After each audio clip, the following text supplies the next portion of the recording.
पूंजीवाद का ये दम लगातार देश में चला। सरकारों ने कौन से ऐसे मेजर लिए जो इस पूंजीवाद से पार पाई जा सके, और जितने भी हमारे बैड डेट्स थे, जो एसेट्स जो हमारे बैड डेट्स में कन्वर्ट हुए, उनको किस तरीके से उनके रिकवरी के प्लान हो। साथियों, इसी के लिए अभी 2 साल पहले एक संस्था ने जन्म लिया जिसको NARCL बोला गया, national asset reconstruction company limited. इस कंपनी ने अपना 2 लाख करोड़ रुपए के एसेट्स सरकार से खरीदे और उनको खरीदने का केवल बेस प्राइस 30 से और 32% रहा, यानी 1 लाख करोड़ रुपए के जो बैड डेट्स थे, इन्होंने उनको 30,000 करोड़ रुपए सरकार को देकर वो खरीद लिए। मैं कहना चाहता हूं कि आखिर NARCL जैसी कंपनियां या IDRCL जैसी कंपनियां, इंडियन डेब्ट रेजुलेशन कंपनी लिमिटेड जैसी कंपनियां जो NARCL की सब्सिडरी है, वो उनको खरीदती है, वो उसका रेजुलेशन का काम करती है। जब प्राइवेट कंपनियां जिसमें बैंकिंग की भी अपनी पार्टनरशिप लगी हुई है वो रिकवरी कर सकती हैं, तो सरकार के ऐसे कौन से संसाधन, ऐसी कौन की व्यवस्थाएं, ऐसी कौन सी मशीनरी गड़बड़ कर रही है कि सरकार व्यवस्थाएं अपने हाथ में होने के बाद उनसे रिकवरी नहीं कर पा रही। साथियों, अगर ऐसा ही दौर चलता रहा,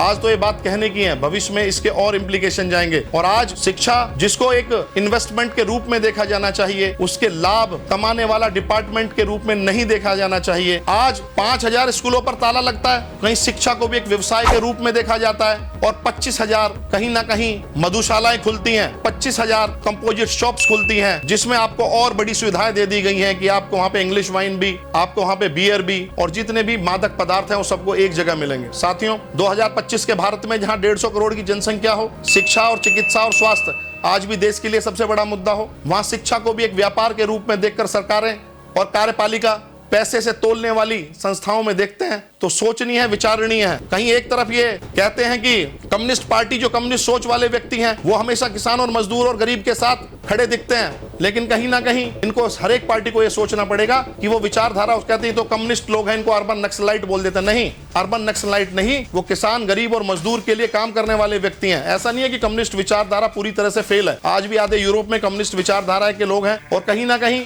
उनको पता है कि ये लोग जो लेस प्रिविलेज्ड हैं, जिनको शिक्षा नहीं, उनके लिए शिक्षित लोगों को ही आगे आना पड़ेगा। Government is a welfare state.